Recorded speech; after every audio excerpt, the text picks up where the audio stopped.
A light magnitude 2.7 earthquake hit 34 kilometers, 21 miles, away from Patrai, West Greece, in the afternoon of Thursday, May 29, 2025 at 4:58 p.m. local time, GMT +3.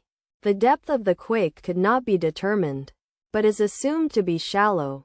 The quake was not felt, or at least not reported so. First to report, auth after 3 minutes. The earthquake occurred 3 days after a magnitude 4.8 earthquake had hit on Tuesday, May 27, 2025, at 2:06 a.m. local time. Europe, Athens GMT +2. In 68 kilometers, 42 miles, distance to the southeast. Data source from Volcano Discovery. Did you feel it? Let us pray. May the earthquake that occurred not affect our brothers and sisters there. May the earthquake not happen again. And may God protect everyone. Amen.